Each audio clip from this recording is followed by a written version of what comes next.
Hey, welcome to Creative Block. We're your hosts, V. And Sean, aka Lord Spew. We talk shop with other creatives in animation and comics about things like finding our artistic path or the process of making art while we doodle on Magma. We asked people on our social medias if they had specific topics they wanted us to discuss, as well as some drawing prompts. If you haven't yet, check out our Patreon and subscribe to our channel. Today we have with us Vampire Surf called the whole gang. Adam, Angel, Connor, Karma Void. We got 100 people in this call. Welcome into our show. Thank you so much for having us. Cheers, man. Y'all, congrats on the Kickstarter. You Very made cool. it. It's so cool. Oh man, Thank you. that was entirely one of the most stressful things I've ever been through in my life, I feel like. And it was like, the initial, it's like the first day, it's this magical like blossoming, and it's like, oh my god, like we're gonna crush it. Like if we do this every day, like we're gonna be we're gonna fund a full season of this. And then like by the third day, it's like crickets, and you're like, oh my god, what's gonna happen here? And then like, I think like the biggest thing we learned was like you have your big breakout day, you have an entire like valley of nothingness, and then everyone gets really excited towards the end, and we like made it by the skin of our teeth, and now we get to make some fun stuff. That's so cool. I love to talk about Kickstarter campaigns because of that. Like, so how did y'all? First of all, I want to let's go back all the way to the origin of the project. Who came up with that idea, and how did you come up with it?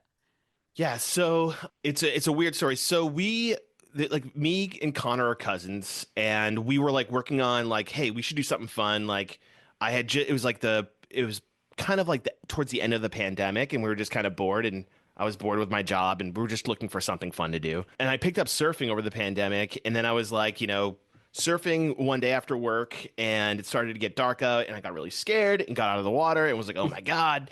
And then I was driving home, and I'm like, oh man, I wish I could surf at night because like no one's out there. But then it's like, oh well, vampires would surf at night. And as dumb as that sounds, that's kind of how it was born. My favorite description that like my friends have called it is like, it sounds like you had a idea and then just never stopped working on it. And that's the goddamn truth of it all. Getting high off fear. Yeah, exactly. So that was 3 years ago, and it started. We started working on this, just the idea of, oh my god, there's like, what if vampires surfed? And we started making stuff up there, and we kind of were like, okay, visually we started working on. We brought a friend of ours, Jeff, who's also a part of the project. He's not here right now. But we're like, hey, we have this idea for this world, and like, let's start building these characters. So we started building characters, and then it was kind of like, okay, we have this cool world and these like, all these villains and stuff, but like we didn't have really a story. And then it was kind of like because of the pandemic, it was like this time in the world where like we were just doing things digitally. We were like, meeting digitally. We were playing video games all the time. We were like, and I started to realize that like I was ignoring my human nature, or like, not seeing my family enough, not like making meaningful connections or trying to like meet up with people in real life. And it was just like that like idea of escapism was like, oh, that's a really cool idea for the core of an animated series. So we had the island full of vampires, and we have our main character, Cody, who we're going to tell this story about escapism with. And that's kind of where it blossomed from. And then, we were like, we grew up playing Dungeons and Dragons and writing our own stories and doing all that stuff. And then this is basically like a 3-year long campaign of us working towards this pilot. And like, that's kind of where we're at now. And now because of the Kickstarter, we get to go into, well, actually we already have gone into pre-production. Man, that's awesome. How many of y'all were on the project before the Kickstarter, or did any of you come on to like do like the Kickstarter teaser or something? Yeah, so everyone here has been on prior to the Kickstarter. We just brought on a production manager, and we are building out some of our animation team with some of the funds. And then we also are in the middle of our first open casting call, where right before this call, we were in a hour-long session. We're trying to do like an hour a day of just going through voices. and like we've had an overwhelming awesome Yeah. response, and it's just been a blast just listening to everyone's takes on our characters. I thought you were gonna say open casket call, and I was like, man, Oh, that would be a man. cool name Damn for it. it. Missed opportunity. We're trademarking that. I realize I kind of got so excited about asking all the questions about the projects, but I also want to take the time to get everybody on the call introduced real fast. So can y'all tell us like your name and your role on the project? I'm Adam. I'm one of the co-creators and currently kind of directing this whole crazy mess of a world. I'm Connor and co-creator and kind of doing head writer stuff right now.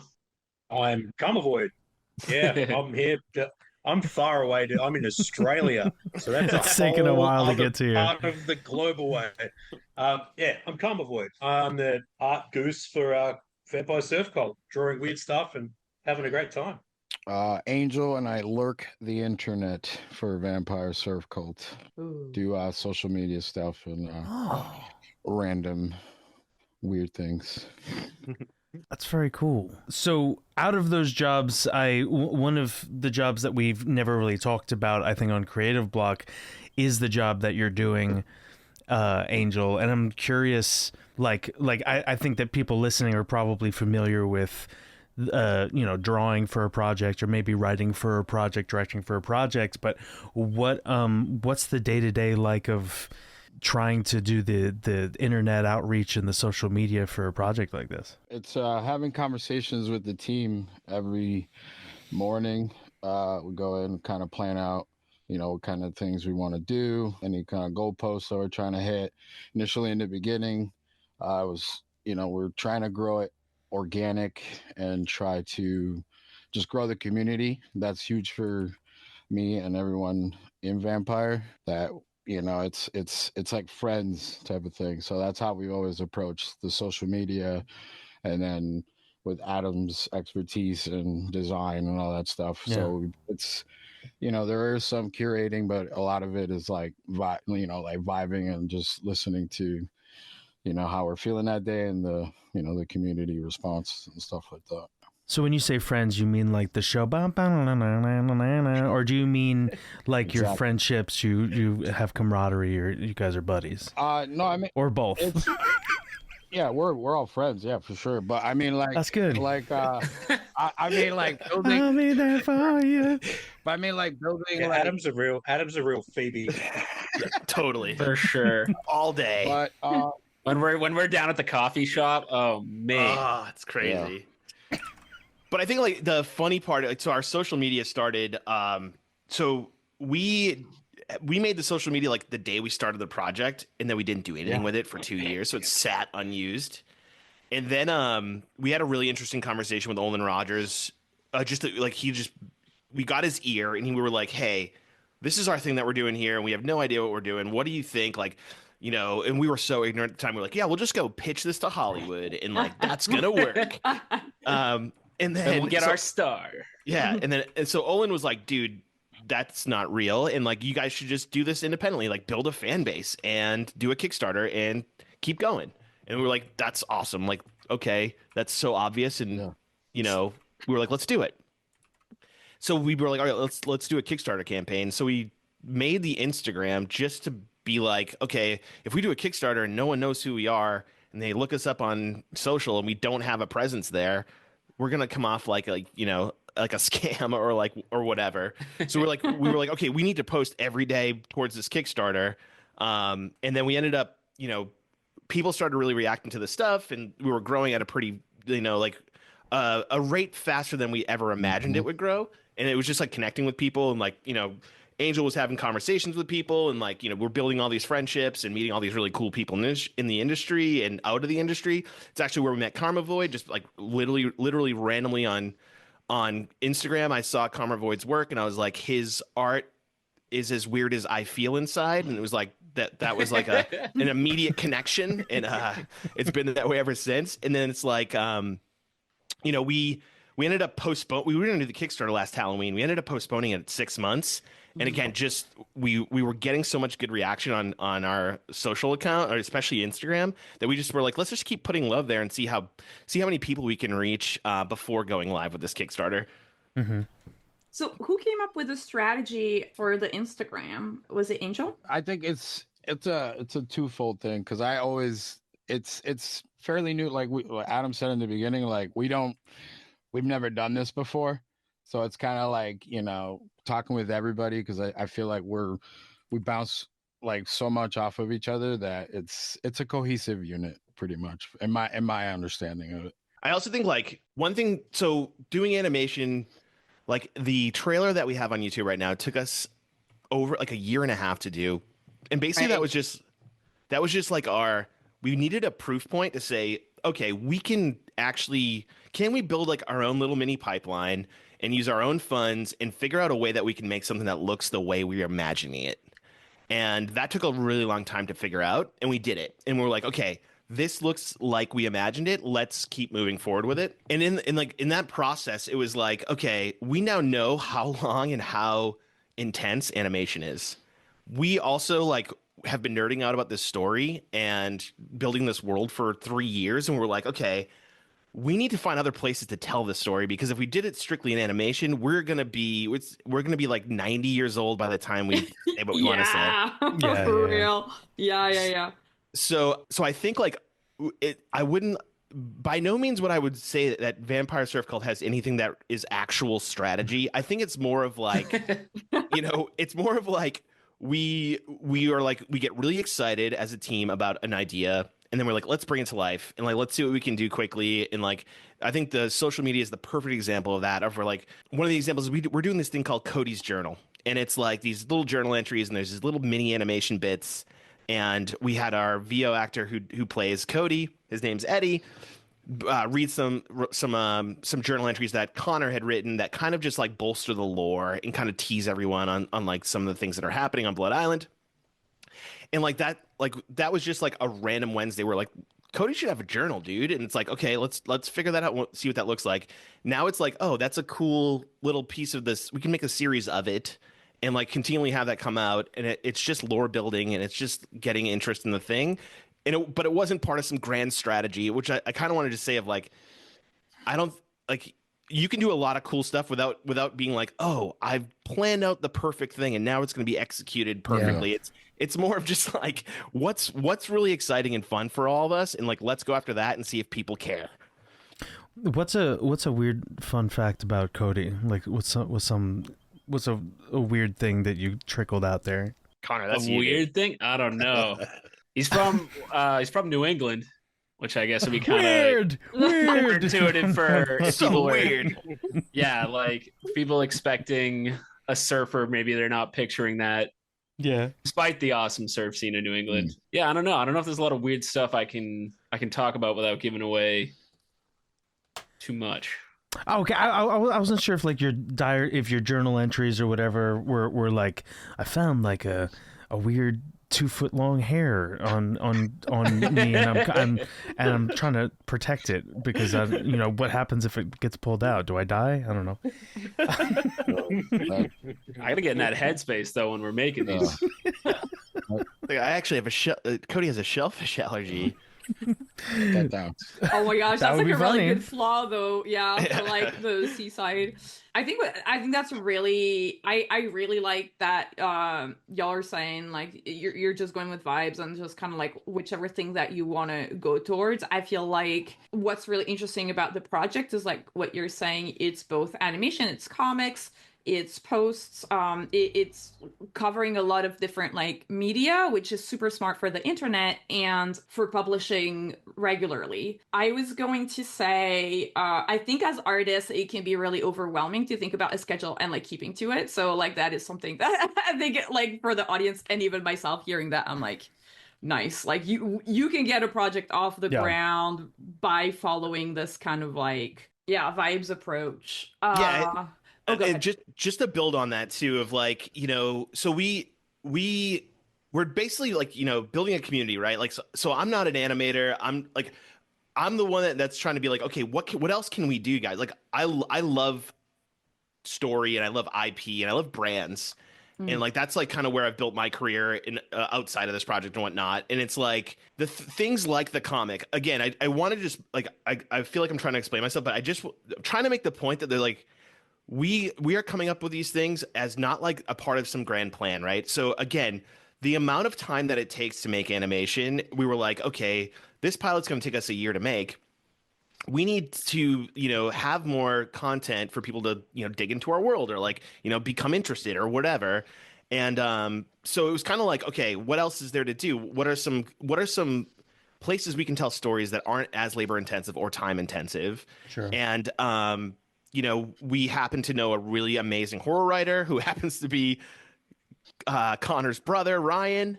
He's a published horror writer, so we brought him in on as writer. Was like, hey, like we grew like he grew up with him every day. I grew up with him every summer, and it was like the dude is the biggest comic book nerd you'll ever meet in your life.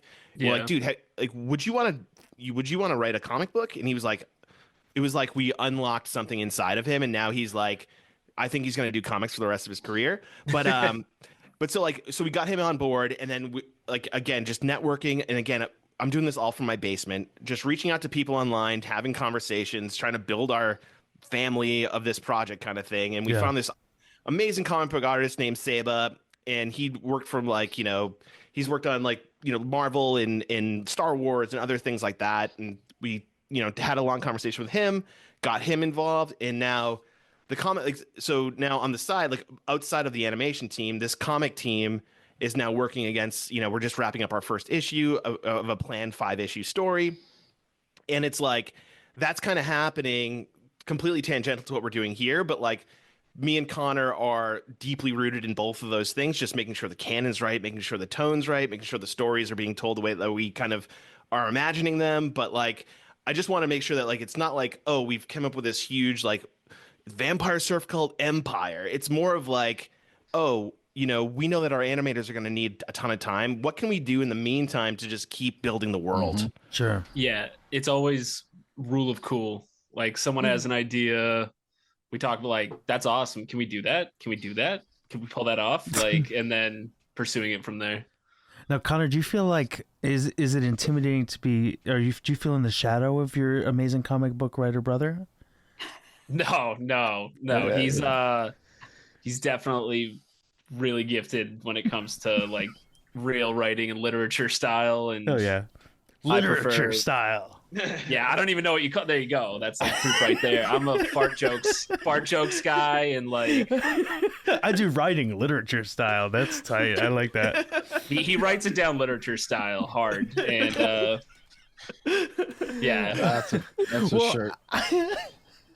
Well, I guess while I'm talking to you, like, it seems like there was this world that was created and world builded, and then it seems like you were brought on. What are your first steps in like trying to inject like the story themes, like motivations, like the classic writing story things? Like what do you do when you get handed a bunch of cool characters and a cool world? Yeah, the world definitely was what we started with. Me and Adam are both big nerds, like Dungeons and Dragons, have both been DMs before. So I think it just kind of, and we both love villains in stories. Like, hell yeah, our favorite characters are always the villains. So we really built the world and like the magic system and the villain. And then we kind of were like, oh shit, we got to have a hero here, a main character. And then we created Cody, and then we were really layering on, like, what is Cody doing here? Is this just going to be like a fun, like diversion in his life? Or is this going to turn into something deeper and he's going to have to make choices? And so then we ended up fleshing out more themes and actual things to motivate the main characters. And I'm really stoked for people to see how that came out. It seems like a little bit of a fish out of water story, or a drowned person out of water story thrust onto an island with monsters. How do you think about, like, in a world where you have this one main character, in a world of characters that someone else might at first glance consider more interesting? How do you keep your main character interesting in a world where all the other characters are literally monsters? That's an awesome question, by the way. That is a love really that. good question. Mm-hmm. So I think, yeah, a lot of it's leaning into the choices he has to make, and like Sure. kind of the nuance of humanity versus immortal Lost Boys kind of situation.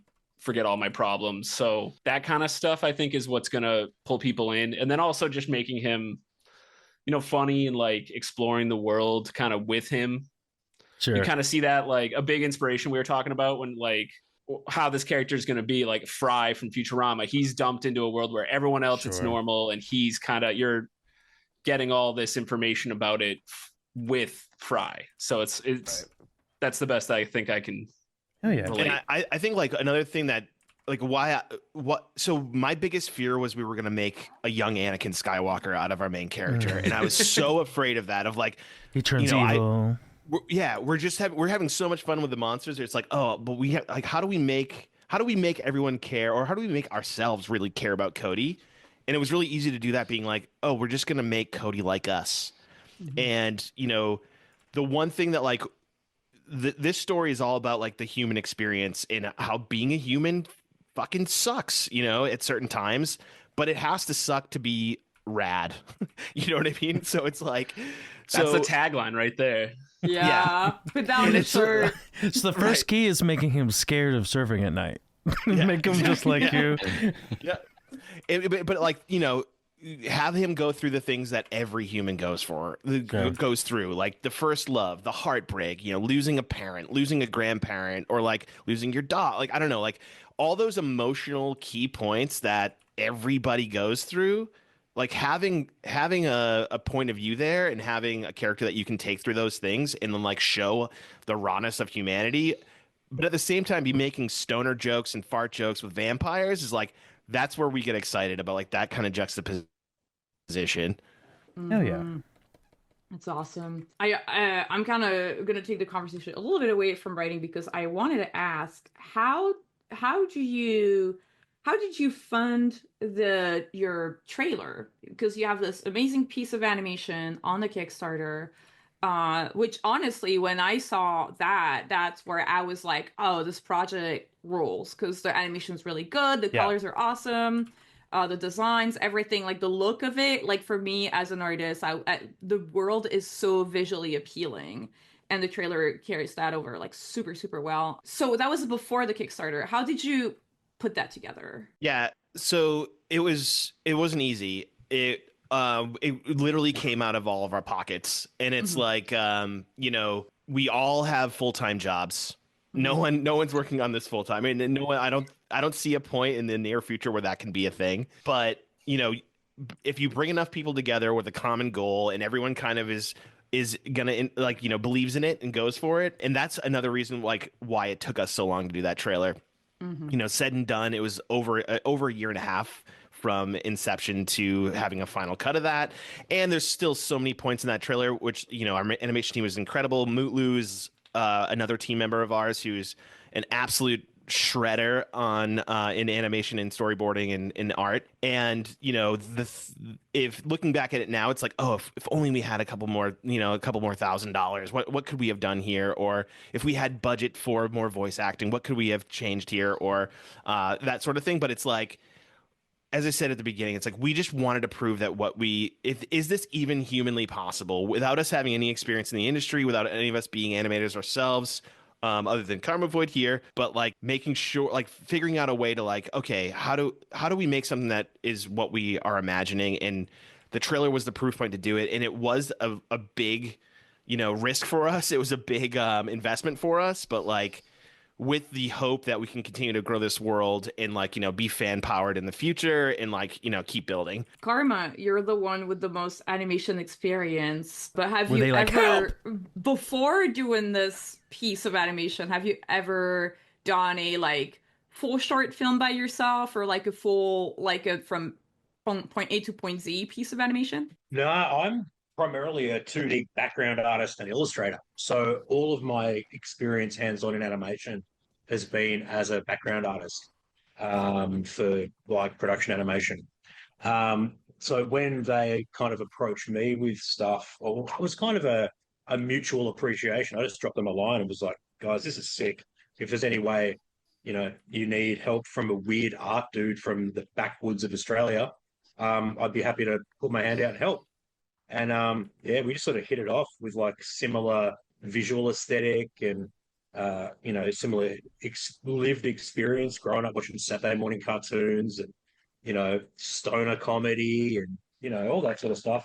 The Adventure Time connection as well. It's kind of got a real adventure timey vibe, which is, you know, I think that deeply resonates with millennials across all fronts. Like Yeah. it was such a Totally. you know, it's definitely has a vibe about that. It's got a Lost Boys vibe. Yeah. You know, those sort of 90s horror movies. Yeah, the original Buffy the Vampire Slayer film Oh, Mhm. comes love to that. mind. Love it. You know, like I'm a big fan of horror movies of all genres, but you know, I think there's a really fertile ground for exploration of funny content with like vampires and you know, and the combination of surfing. I mean, being an Aussie, that's sort of ingrained in our culture, the beach and the surf, and so you know, I don't know. It really, as soon as I saw it, I was like, this is something special, man. So I just made contact, and that was it. You know, And then, yeah, yeah. and then Karma's been working on like a ton of our merchandise, a ton of our 2D art, and then on the pilot, he's going to be destroying all of our backgrounds for us. Dude, that's so sick. It's yeah, because I saw also, I think it's on the Instagram that you wrote like lifestyle brands. So tell us a little bit more about the lifestyle So aspect of the project. yeah, and I think that kind of just leans into merchandise. So my career is a lot. I'm a product designer by trade. Worked for Hasbro for a decade, toy and game. I've worked in, you know, apparel design, all that stuff. So I have a huge love for that stuff, and I know how to do it well. So you know, as a way to fund our animation, really putting that side of my skill set, you know, up for, you know, using that as the workhorse to try to get us more funding for animation. Mhm. Um, we've done one merch drop. It was on Halloween night last year. We did it. It was a 24-hour only sale, and we released like 20 products. And it was awesome. It was a smash. Everyone loved it. And we had a really good turnout there. And you know, and then we kind of made a team decision of, look, we're not going to do any more merch until we do our Kickstarter. We'll Mhm. do some really cool stuff, some like, you know, take the time and the money to do a vinyl toy correctly. You Yeah. know, do a really nice plush that's like high quality and big and awesome and like has features to it and like. So you know, we're doing the comic book, we're doing a vinyl record, we're doing like all these different things, you know, apparel's included as well. But the idea is like once we deliver on all that Kickstarter stuff, is to make the kind of the lifestyle stuff is more of just like bringing our merch to the forefront, and again using that as the vehicle for funding versus having to try to crowdfund more stuff or anything like that. If we can build a brand that people want to wear and want to engage with and want to invest in, and it's like the dream, right? The independent dream is to be self-sustaining, and like that's the goal. Oh yeah. Yeah, for real. I feel like all of us like creators when we hit like a certain milestone in life, we're like, okay, how can I do this? But like, I'm the I'm the captain of my ship. Uh, 100%. For sure. Totally. That's the whole motivation behind this whole thing is how many brands can you work for? How many things can you do to bring other people's dreams to life? And it's like at one point we have to be like pirates and say like, screw that. We're going to do it on our own. yeah. Well, speaking of doing it on your own, you talked about basically from the ground up coming up with an animation process. I'm sure there was some trial and error there. I'd like to talk about um, the animation process that you stumbled upon. Kind of like what's the pipeline, and maybe was there any part of it that you tried that didn't work and you had to adjust? Yeah, that's an awesome question too. So yeah, so to do the trailer, I wouldn't call it a pipeline. I'd call it a garden hose of a process. I feel like the story of how we met Mootlu is I was working for some brands and we needed animated stuff like logos or like little tiny like animated GIFs, like looping GIFs or whatever. And I met this really cool dude that was just insane talent. And he lives in Turkey. And Mootlu and I worked together for about 3 or 4 years just on random projects. And then when this idea came, I was like, I know one person who's an absolutely awesome animator. I'm gonna see if he's interested in doing this. So we had a long conversation, sold him on the idea, and then we started. And at this point, I had really no concept of an animation pipeline. I I tell people this all the time. I watched it was a Nickelodeon YouTube video on the 2D animation pipeline, and it's been up there for like 10 years, and it was like, okay. And we, studied that, took all literally screenshotted their their flow charts and all that stuff, how it worked. And we're like, all right, let's figure out each one of these steps and what they are, and let's see what we can do. And again, it was a rough go, and it took longer than it should have. But again, the goal was not to become masters of the animation pipeline. It was, can we get a final product that looks like what we want it to? You know what I mean? And then I think your question's great too, because I don't think that we fully answered it, because it's like now we're going into an actual, we have a little bit of experience under our belt, just understanding how things work and what timelines are, and how many people equate to how fast, and even just balancing our budget is a different thing now with the full pilot.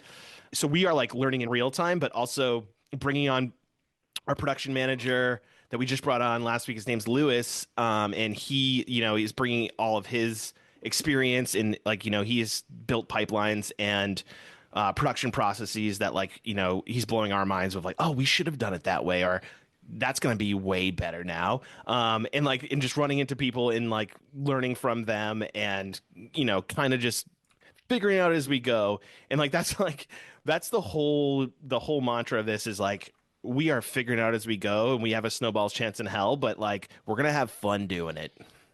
That's awesome. Yeah. When you say Lewis is bringing a lot of things about pipelines and stuff, has he worked in animation professionally before? So he's worked on a ton of student stuff. He's a recent graduate. I think he's 2 years out, and he's just a wealth of knowledge. He doesn't have a ton of super pro experience or anything like that, but we're learning a ton from him already, and we've only been working with him for 2 days. Oh, that's amazing. I think that's a really great point for recent graduates, just because so Sean and I, we're in the animation industry in LA, but right now the industry not looking too hot. So for people graduating, it's really good to hear this story where you can hop onto an indie project and bring all of the knowledge that you accumulated in school. It's awesome to hear that you are working with someone who just recently graduated, and that person is able to bring in a lot to the project. That's awesome. For sure. And I think also too, we haven't reached out to anyone to be we want you on our we have, I mean, there's always that imposter syndrome, right? So picture us trying to enter this indie scene where there's all this incredible talent, and the animation scene is pretty it's intimidating. We kind of entered and we're okay, we're just gonna do what we like, and we're making the show for ourselves, and it's let's see who comes along and catches the vibe or gets the vision. And partly because we don't have a big budget, partly because we don't have the confidence or the reputation to bring in crazy talent or anything like that. But what we have realized is that the people that do see the vision or get it, and they reach out and they're hey, this is what I love this.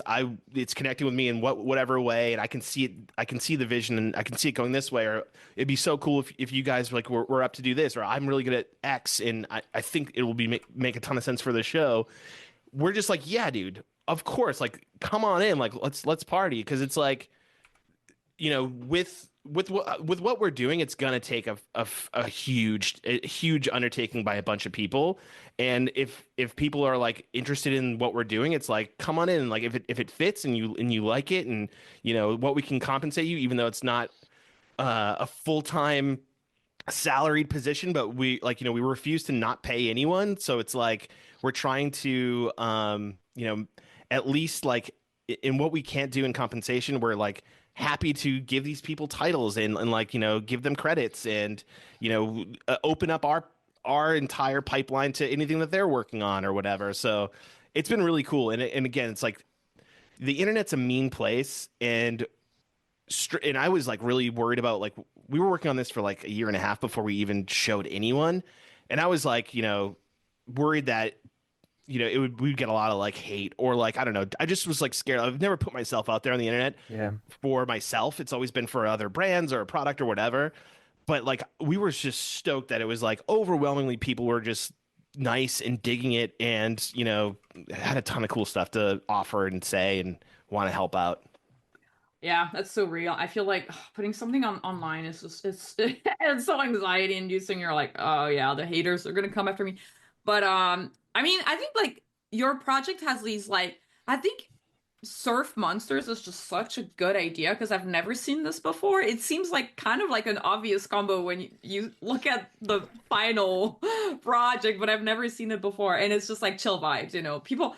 I feel like people who love monsters usually pretty chill, pretty cool. People who love surf, pretty cool. So it's like it attracts a good crowd of people. Oh, 100%.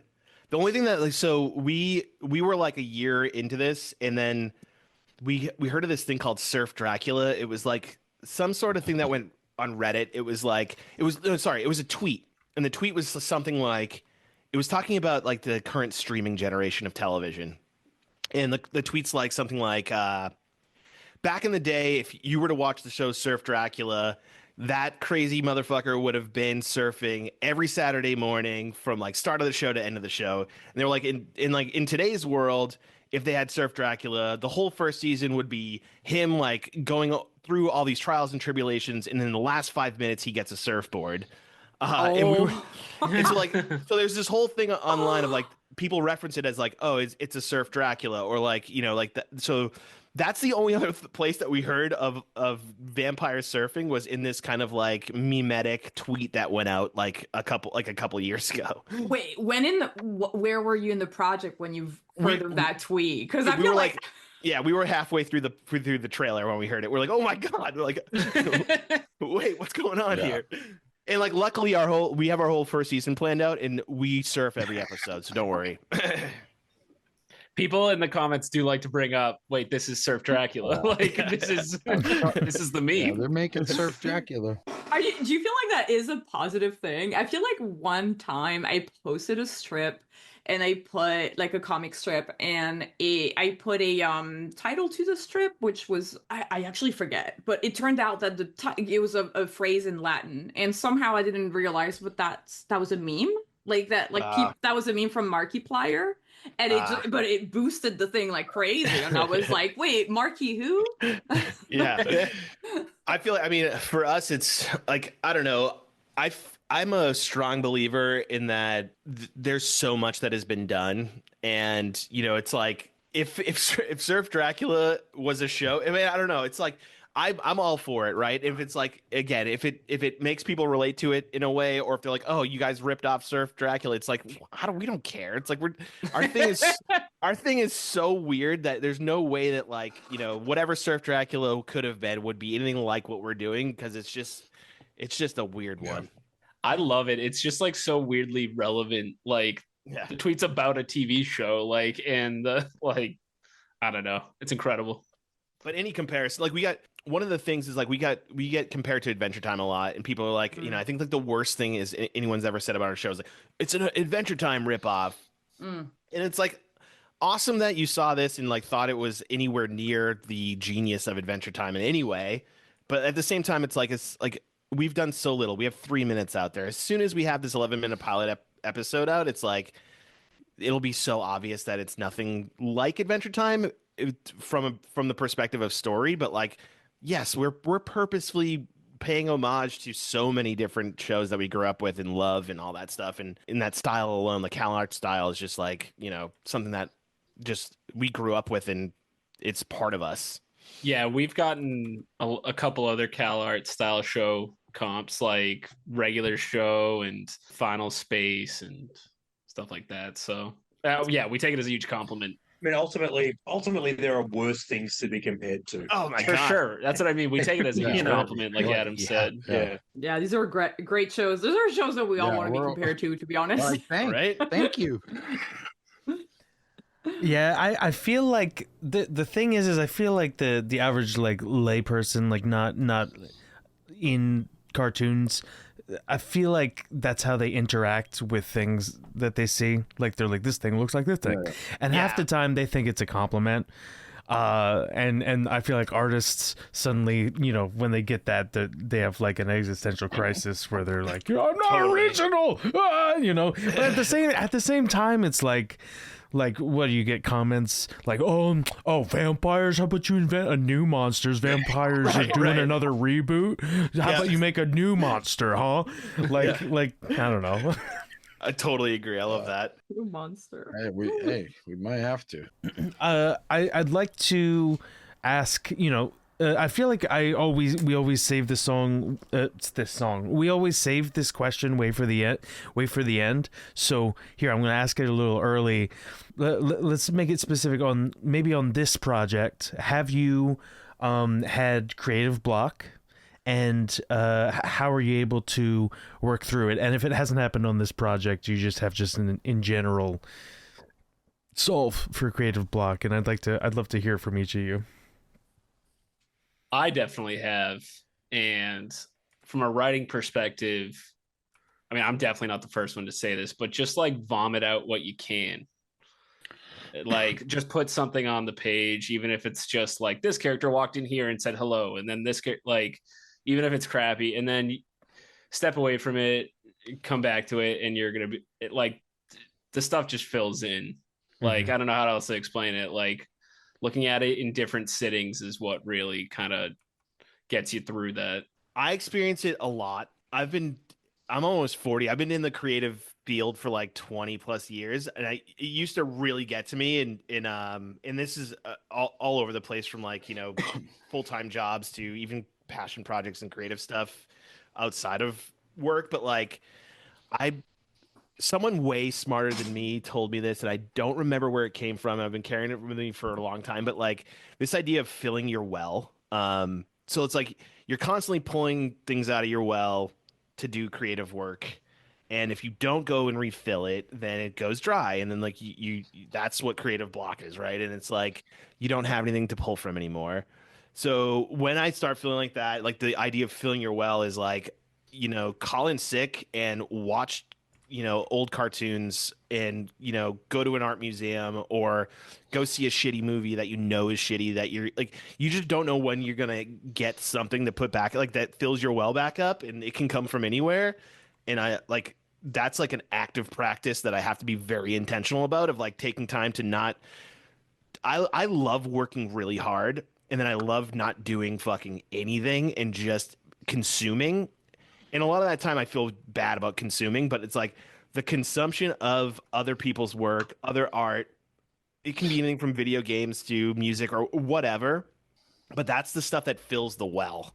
And again, that's not my original thought. I just don't know where it came from, but it works for me. That's so real. I feel like I really connect to this way of putting it, and it's like, and I think like you really feel it at some point when you're just like, you've been like in production mode for way too long, and you're like, okay, I can do this thing, but now I'm bored of looking at that same thing that I've been drawing and drawing and drawing again.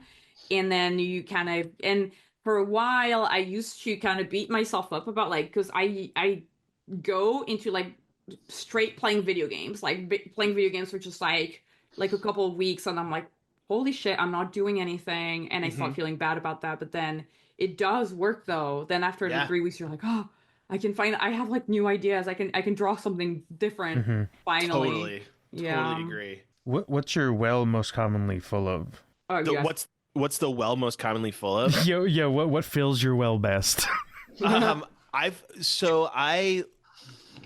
have this deep love for like 1980s everything, like 1980s toys. I'll watch like on YouTube they have these super reels of like 3 hours of 1980s commercials, and I'll just watch those commercials. And I think there's something about it, like it just brings me back to a child mind in a way of like, I don't know, like, so I reach back to the 80s or whatever, so I can feel like a kid again. And then when I feel like a kid, I feel like I can express myself better.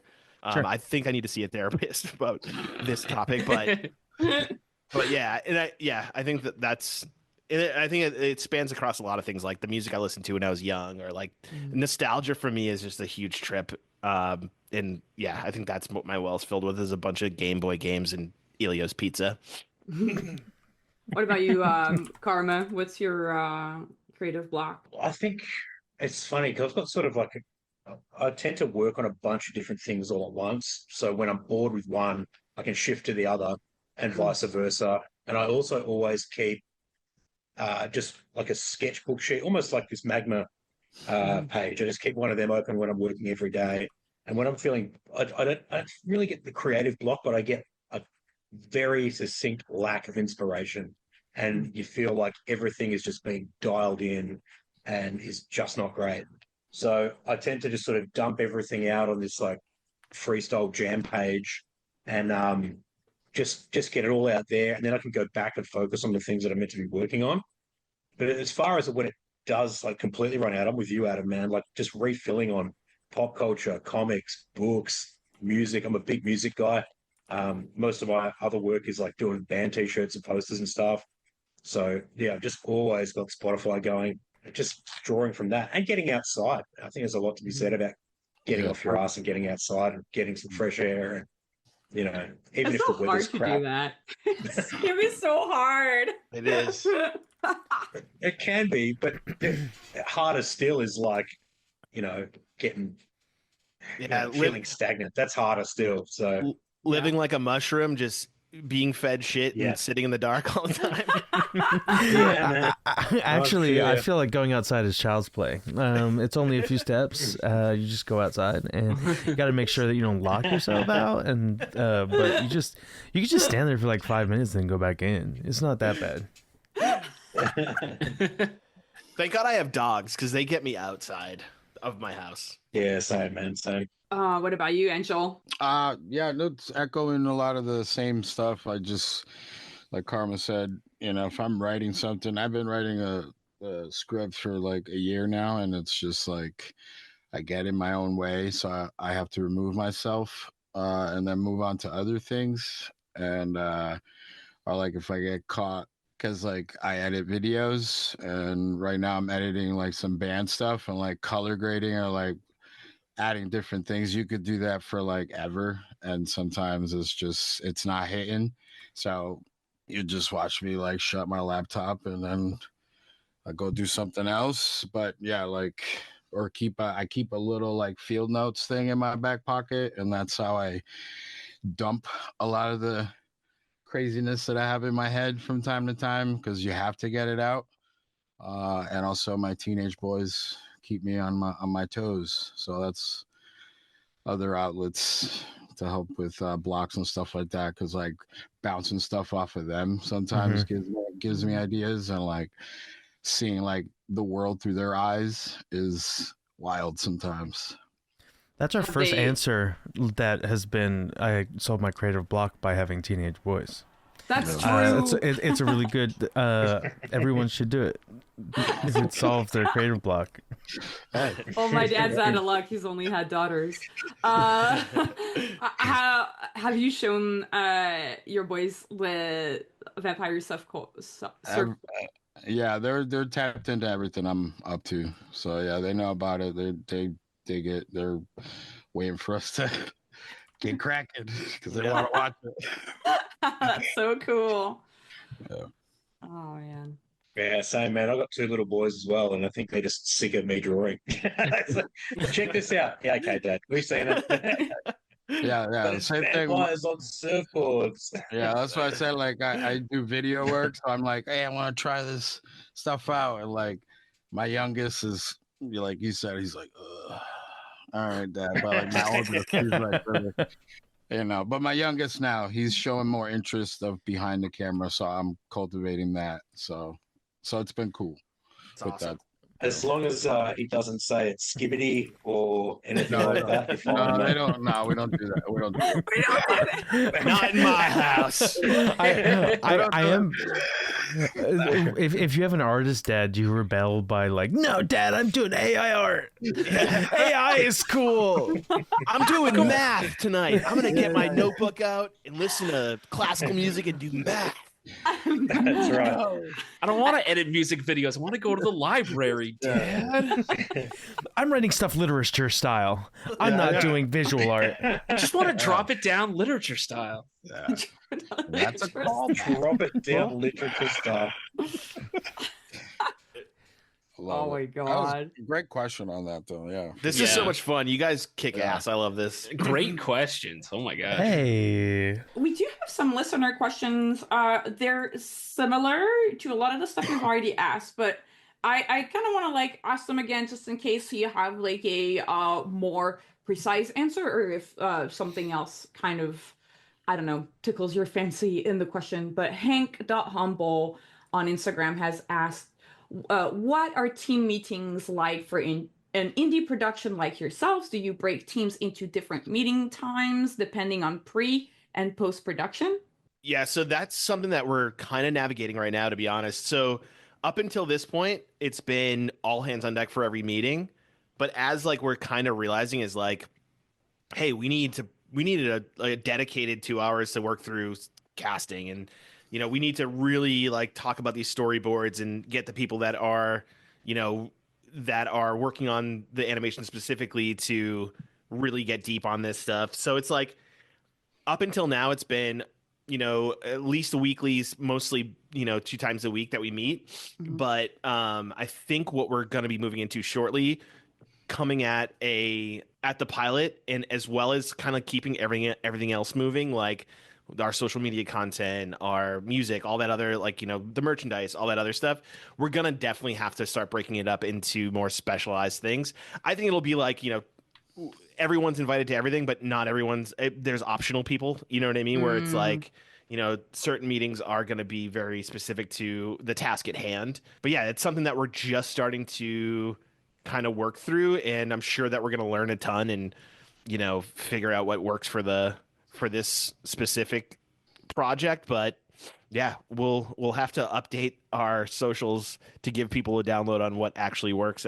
That's another thing we're trying to do is like, because we are doing this for the first time as a team, and we were like, oh, this is like valuable content for anyone out there that has aspirations or dreams of this. So we're gonna like really try to share the process of all this and where we're screwing up, where we're doing good, what what it takes to do X or Y or whatever. But that'll definitely be a living on our social channels of just like get a peek at a bunch of idiots trying to make a show. That's great. That's going to be a great resource for for a lot of our listeners. The second part of the question from Hank Humble is, can you talk about funding and how the team is paid? And feel free to go into as much detail and as you're comfortable. Yeah, I feel like I'm talking way too much for the group, but I know all the ins and outs of all the weird, like, random stuff. Yeah, so the core team, there's basically been no compensation for the core team since we started. We're sweating equity into our show. We've also created Vampire Surf Cult, the LLC, which is our company that we're going to basically umbrella everything under. So, God forbid that we get popular and our Spotify is making music, or making money, and our merch is doing well. It's all going to be through a business like that we've set up as an LLC. The people that aren't getting compensated for the show at all are the core members who are going to have, own equity in the business. And that it's like, nerdy business talk, but like, that's kind of how we're looking at it, is like the core members will own the property, and then then we'll compensate people outside of that. And then the people that, are putting in all the time and all the work, and we know that like we just can't afford to pay them what they deserve, we also have equity in the company that we've put aside to be able to offer that to people that are working on the project. So that's kind of like, and again, that is just from my previous like entrepreneurial kind of things, in the way it's worked on the companies that I've worked for. I did not model that after anything in the animation industry, but it was just like a way that made sense to me, and I hope it will be fruitful for all involved. And then the other piece of compensation is like, one rule we made when we started was like, no one works for free. So it can be down to the smallest thing of like, even if we can give you $100 for whatever, like a zinger line for our VO or whatever we're after is like knowing that we don't have a huge budget, know that we're like, we're really challenged on making this pilot as it is. And we think with our Kickstarter funding, we can get like halfway there, and then we're gonna have to come up with the other half of the funding on the way on the back end. Mhm. But like, just as a principle of how we want to operate and how we want to be a part of this scene is not to try to get free work. That's awesome. Yeah, it's Mhm. cool to hear too that you're aware that you might need to still put more money into the pilot, more than just what the Kickstarter has brought in. 100%, yeah. Mhm. And again, like we set, so that's another thing. Maybe someone uses this as advice, but like it took us like a month of debating what was the right goal for the Kickstarter. Like that was a big thing of like, Mhm. hey, we know, like we've done the math here, and we know what our pilot, like our perfect pilot, would cost. We know what we could probably scrounge by doing and still have a really cool piece of, a really cool pilot. And then being like, okay, do we go for the entire funding of the pilot? Do we go for, do we do a really small goal that we know we can hit just so we have a win under our belt and that sort of thing? And we kind of like landed somewhere in the middle there of like, it was not easy to get to our goal, but our goal is nowhere what we need to make the pilot we want to do. And the idea is that like, it gets us started, it gets us building the teams, it gets the pre-production in a really good spot. And then it's up to us. And, because, we're not the one, like, especially me, I'm not the one animating and spending my time there. I'm going to go out and find the money. And whether that's like making the products that we can sell or like, selling a piece of the company or, finding the right partners or other people to come in, like whatever that means is like, I know that my real goal to make this thing happen, as well as just like being involved in the day to day is figuring out that back end money half or Mhm. back end money piece that will, get us over the line. Hashtag producing. Boom.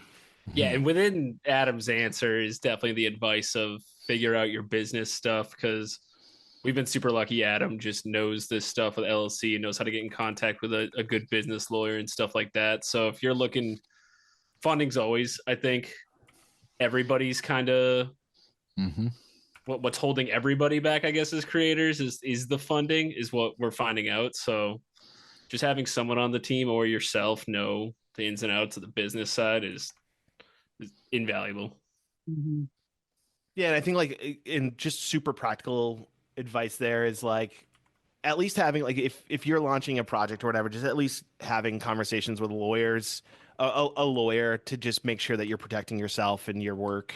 And then like if you're bringing people onto your project, making sure that you have contracts in place, because that stuff can get messy. I know firsthand of like not having a contract in place, things can get a little sticky as far as like ownership or rights or whatever it may be. But just like making sure that you and whoever you're working with are completely in agreement on like what's fair and what makes sense, and then getting that in writing like can save you so much headaches as you kind of progress.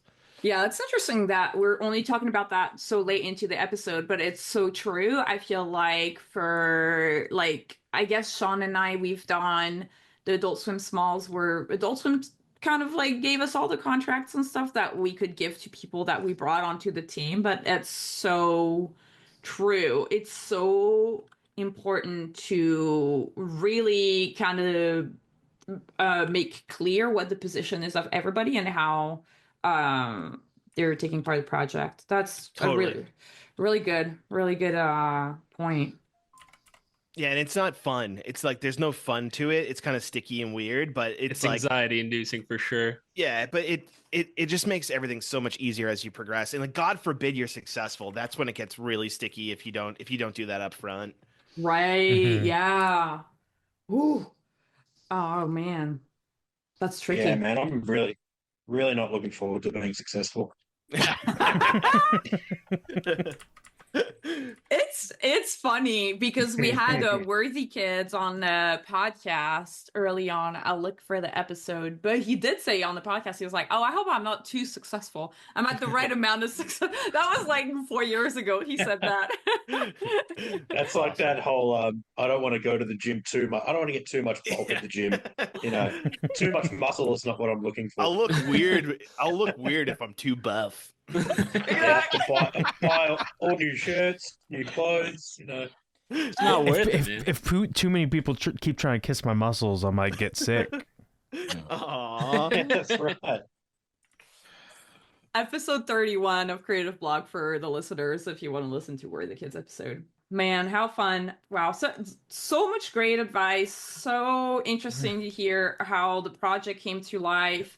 And I had a question, kind of random, but because you're making comics, animation, apparel, music, all of these things, has any of you read Homestuck and been inspired by how it was doing all this like multimedia thing? What is it? Aha! So Adam does not know Homestuck. Anybody else here? Homestuck? Yeah. I feel Connor? less cool now. No, No, I think I- actually you guys are too cool for Homestuck. Too I feel cool like for Homestuck is slightly more online nerd style. I feel like Kinda like teen. the origin of your story is you surfing. Yeah. so I feel I never feel said like- I was good at surfing. Let me just get that out there. Yeah, the origin of Homestuck is surfing the net. Let's just say that. That's true. That's awesome. I got to check it out. I'm not familiar. No, it's interesting because it's kind of like a how like the property kind of like grows in these ways, and that's I was just kind of like curious, but it's cool that like it seems like it's something that you're doing naturally thanks to your professional experience with like all of- Yeah, I think it's ADHD, professional experience, and sheer stupidity. I mean, it's like if you think about it, right? It's like it's so hard to do one thing really well, and it's like, who are we to say that we're going to do an awesome comic, an awesome show, and really cool merchandise or whatever? But it's like, I don't know. It's too fun not to try. I don't know. It's like yeah. it's like that, right? It's like I don't know, and it's and as long as we can get like keep the train moving, it's like why not? So real. Well, anything each of you want to plug? What's the best way we can keep in touch with Vampire Surf Cult? I would say check the Instagram. That's probably the most up to date. We post shorts and some videos on YouTube. And for anything else, support at vampiresurfcult.com. Yeah, I think we show up the most on Instagram. It's where it's where people interact with us the most. So that's the easiest way to get us. And like Angel's on top of that shit. So we'll be in contact super quickly. Any Does other? anyone else want to plug anything? Mm-hmm. Yeah, I'm just Karma Void everywhere, man. On all the socials, just Karma Void. You can come and check out my silly doodling and my dumb Australian accent and my rough head. Yeah, if anyone's interested, just you could check me out on Instagram. I do a little micro horror shorts on there and post weird shits from time to time. What's the handle? It's just mine, Chaos Madness. Chaos Madness. Very cool. Thank you all so much for joining the show. That was such a fun episode. So much great knowledge and fun stories. And that's the end of this creative block. I had so much fun. You guys are a blast. Yeah, thank you. Great questions, and thanks for having us. And Yeah. the art boards are sick. Yeah, I've been wanting to excited. comment on these. Like they're like new page, and I'm like, well, that last page was so sick. What do you mean new page? I want to get them all tattooed on my back. And and quick, look at that throwback literature style, and it's literal literature style. Yeah, man. These are amazing. It's a real pleasure and honor to draw with you guys too. I really appreciate having this to come and have a scribble again. It's awesome. I appreciate it. Of course, so fun. And real quick, I'm just going to thank our listeners. Follow us on social media at CRTV Block, where we ask for drawing prompts and questions to ask our guests. Huge thanks to our editor, Clements, for editing the podcast, Marco for helping us produce the show, Abuka for creating the short clips we've been putting online. And if you love our show, you can support us on Patreon. Becoming a patron gets you early access to interviews and access to our Discord community. We're also now putting exclusive clips on Patreon, so to make it even more worth your while. Juicy. Juicy. Another great way you can support the podcast is liking, subscribing, commenting, all that great stuff that helps us get more eyes and ears on the podcast, and that goes a long way to reach a bigger audience. Please consider joining the Patreon. It is 100% independently funded by me. So if you can drop a couple of bucks, it would be greatly appreciated to keep the podcast running as long as we can. Click the link in the description of this episode to follow everybody from the Vampire Surf Cult, but also all of Vampire Surf Cult's socials. I've been your host, V. And I was Sean. Keep being creative, and we'll see you next week. Goodbye! Bye! Bye! Goodbye! Be gone!